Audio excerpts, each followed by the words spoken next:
안녕하세요. 오늘은 55번째입니다. 성경 공부를 어떻게 하는 게 좋을까? 성경 공부에 대한 간단한 팁을 말씀드리고자 합니다. 자, 원고를 살펴보도록 하겠습니다. 성경이란 무엇이죠? 여러분 나름대로 정의를 내릴 수가 있습니다.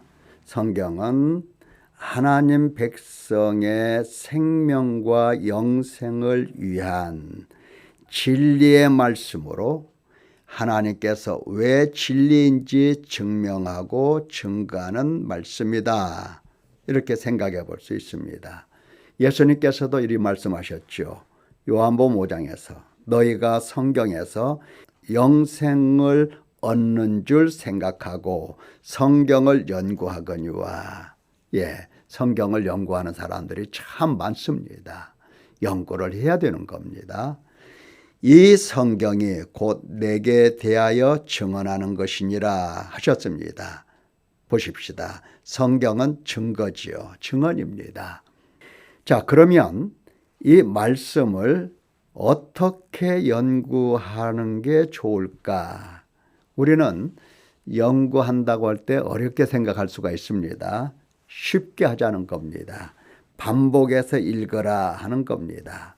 성경을 반복해서 읽고 또 읽고 읽는 겁니다. 사도 바울도 이렇게 말씀하셨습니다. 내가 받은 계시를 기록했다. 그 계시를 읽으면 내가 그리스도의 비밀을 깨달은 것을 너희가 알 수 있으리라. 그리스도의 비밀 너희도 나와 똑같이 깨닫는다 하셨습니다. 그러니까 읽는 것이 얼마나 중요한가. 자, 하나님께서 왜 사도들과 선지자를 통하여 이 하나님의 말씀을 기록하시고 기록된 말씀을 우리에게 주시는 걸까? 무엇 때문일까? 그렇습니다. 소통입니다. 하나님 백성과 하나님 사이의 소통입니다. 소통을 위해서 하나님께서 말씀을 기록해 주신 거지요. 자, 여러분, 말을 할 때에 자신의 주장, 생각을 논리정연하게 이야기하는 것이 일반적인 예가 아니겠습니까? 그렇죠. 하나님께서도 마찬가지예요. 인간이 가장 잘 이해할 수 있도록 하나님의 말씀을 하나님은 과학적이고 심리적이고 영적인 논리를 펼쳐내십니다. 논리를 정연하게 펼쳐내세요. 이 증거라고 하는 것은 항상 논리가 들어가는 겁니다. 그러므로 이 성경을 읽고 해석할 때 이 우화 혹은 알레고리, 우화로 해석하면 안 됩니다. 어떻게 해야 되는가? 성경 본문의 배경과 관련된 역사, 문화, 문법적 정보를 우리가 파악을 해야 되고 본문 자체의 구성이나 의도 그리고 의미를 해석해 내야 됩니다. 이거 매우 중요한 거죠. 그런데 일반적으로 이 역사, 문화, 문법을 파악한다는 것은 쉽지가 않죠. 수천 년 전에 있었던 역사, 삶의 현장으로 우리가 어떻게 들어가겠습니까? 불가능한 겁니다. 역사, 문화, 문법적 정보는 학자들에게 맡기고 우리가 할 수 있는 것은 본문 자체의 구성이라든가 또 의도, 의미, 그게 무엇인가를 파악하는 데 주력을 하면 되겠습니다. 우리가 성경을 반복해서 읽는 이유가 바로 여기에 있습니다. 본문이 어떻게 구성이 되어 있고 어떤 의도고 또 어떤 의미가 담겨 있는가. 다시 말하면 하나님께서는 지금 인간의 어떤 문제점을 발견하시고 어떤 주제를 가지고 말씀하시며 그 주제를 어떻게 설명해 나가시는가 하는 것을 파악하면 되겠습니다. 자, 그러려면은 우리가 사전을 활용하는 것이 도움이 많이 됩니다. 사전은 인터넷에서 검색해 보면 금방 나옵니다. 물론 조심해야 될 것도 있지만 어떤 사람은 주석이나 신학 서적을 읽으면 성경을 잘 해석할 수 있겠다 이런 생각을 하시는 분들이 계세요. 물론 맞아요. 그런데 어떤 학술 논문을 읽을 때에 그 논문에 대한 해석을 먼저 읽지는 않아요. 나중에 참고로 읽을 수는 있으나 그 본문을 먼저 읽는 겁니다. 우리도 마찬가지예요. 성경을 읽어내는 겁니다. 여기에 어려운 단어 찾아야 됩니다. 또 쉬운 단어라 할지라도 이거 다시 한번 의미를 해석해 내는 겁니다. 그러니까 단어에 대한 뜻을 명확하게 이해하는 것이 매우 중요하다라고 하는 겁니다. 하실 수 있겠죠? 그 다음에 중요한 것은 지도. 성경에 보면 지명이 참 많이 나와요. 그 지명들을 찾아보는 게 좋습니다. 지명은 어떻게 찾을까요? 그렇죠. 이렇게 찾는 겁니다. 여기 인터넷에 보면 지도에서 여기 예루살렘이 있죠. 여기는 갈릴리 바다 가버나움이 이렇게 있습니다. 내비게이션에서 목적지를 치고 경유지를 치면 그 시간, 거리 다 안내가 나오죠. 그런 것처럼 지도에 이렇게 나오는 겁니다. 그래서 예루살렘에서 가버나움까지 총 길이가 169km. 걸어서 간다면은 38시간. 이 38시간이라는 계산은 어떻게 나오는지 잘 모르겠습니다만은 여러분 하루에 보통 한 10km 걸으면 많이 걸은 거예요. 그러니까 여러 날이 걸리겠죠. 이렇게 해서 지명을 쭉 찾아보는 겁니다. 마리아가 예수님을 잉태하고 나서 세례 요한의 집으로 찾아왔죠. 얼마나 멀리 걸어서 왔는가 우리가 생각해 볼 수가 있습니다. 이제 이 정도 하면 대충 준비한 것 같습니다. 자, 그 다음에 여기서부터 이제 중요한 건데 하나님의 말씀을 이렇게 공부했어요. 그러면 공부한 것이 다 깨달음으로 오느냐? 그렇지가 않아요. 깨달음을 주시는 분은 하나님이십니다.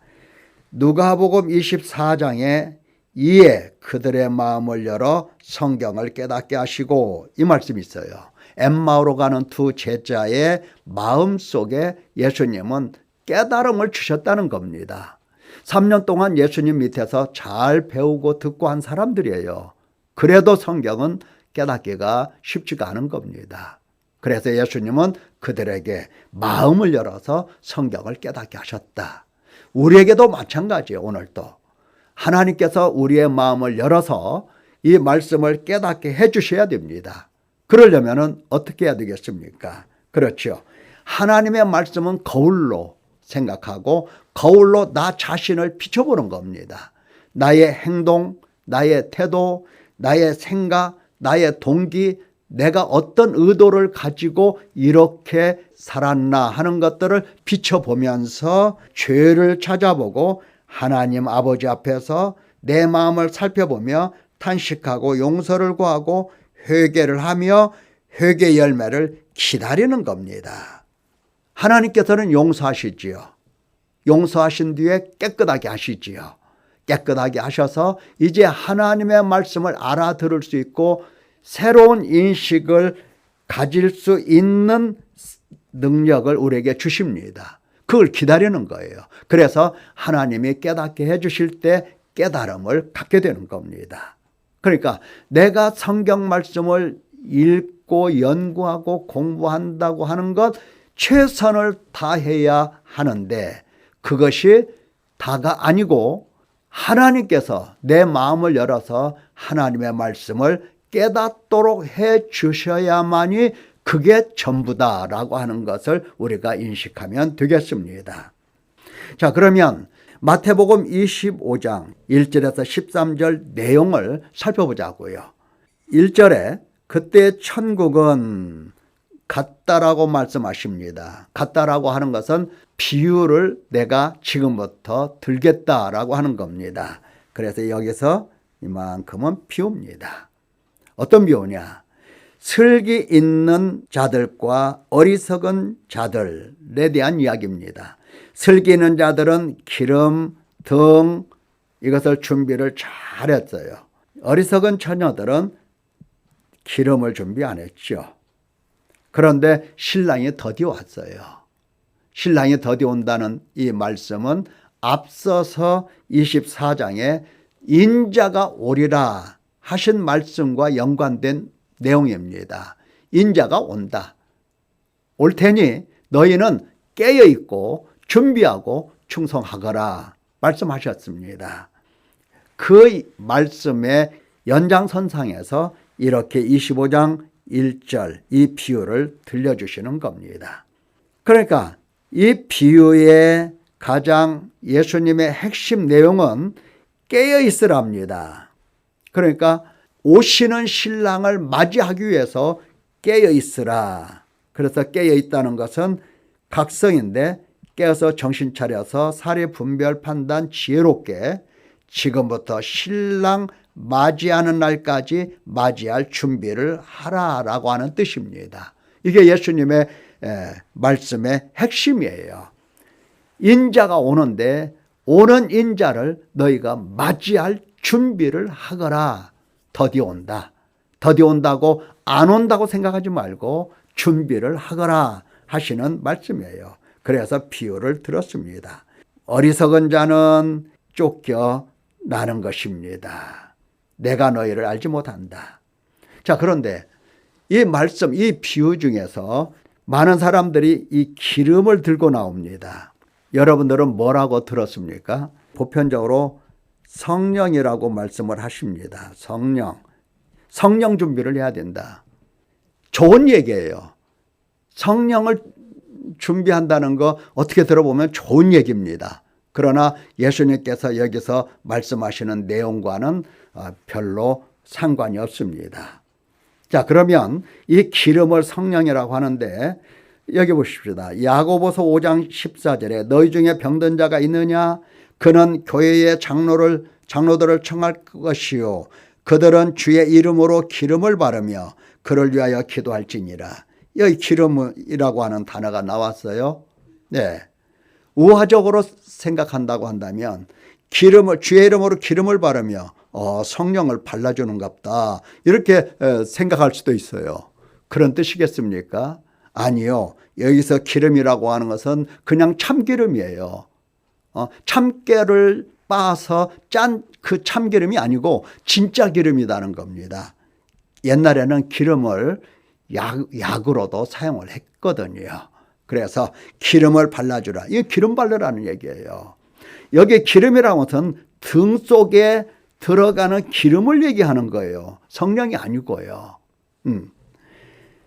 자, 기름은 성령인데 이렇게 생각할 수가 있는데 고린도후서 1장에 있는 말씀 우리를 너희와 함께 그리스도 안에서 굳건하게 하시고 우리에게 기름을 부으신 이는 하나님이시니 그가 또한 우리에게 인치시고 보증으로 우리 마음에 성령을 주셨느니라. 기름, 성령 아주 근접하게 이렇게 놓여 있죠. 예. 그렇다고 해서 여기 기름이 성령이다 그런 뜻은 아닙니다. 기름을 부으셨다는 것은 사도들을 사도들로 임명하셨다는 겁니다. 선지자로 임명하셨다는 거고 제사장, 왕 등등 이렇게 하나님이 어떤 직임을 주실 때에 기름을 부으십니다. 그것을 의미하는 거예요. 그러니까 우리를 너희와 함께 그리스도 안에서 굳건하게 하시고 우리에게 기름을 부었다. 우리에게 직분을 주셨다는 겁니다. 하나님이 직분 주신 거에 대한 보증으로 성령을 주셨다는 겁니다. 예, 성령께서 오셔서 예수 그리스도를 영화롭게 하고 증거할 수 있도록 이렇게 하셨다는 이야기고 기름이 성령이다 이렇게 해서는 안 됩니다. 그러니까 이 비유를 이렇게 단어 하나 이것을 어떤 교훈적으로 영적으로 도덕적으로 좋은 내용이니까 좋게 말을 한다라고 하는 거 그렇게 크게 나쁜 것은 아니지만 그러나 바른 것은 아닙니다. 이 우화적인 성경을 우화적으로 해석하고 알레고리컬하게 해석했던 것은 속사도 시대에 이 오리게네스라고 하는 사람부터 시작해서 중세 시대에 만연했던 성경 해석 방법이에요. 종교개혁자들 이후에는 이 우화적인 해석을 다 배제했던 겁니다. 그런데 오늘날 이렇게 하는 경우가 많이 있어요. 그러니까 성경을 읽을 때 단어, 여기에 쓰인 단어가 있다, 여기에 쓰인 단어와 똑같은 단어다, 그러니까 이 같은 의미다, 이렇게 생각하면 아니 되겠습니다.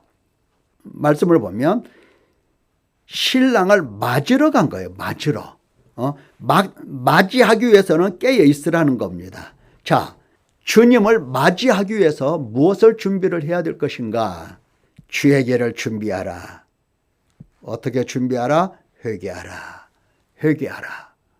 사랑하는 성도 여러분, 예수님을 준비하는 것은, 맞이할 준비하는 것은 회개입니다. 그것을 말씀하시는 거예요. 자, 성경 공부를 어떻게 하는가? 여러분들이 간단하게 들었습니다. 성경 공부를 통해서 참으로 예수님을 만날 수 있기를 예수님의 이름으로 축원합니다. 감사합니다.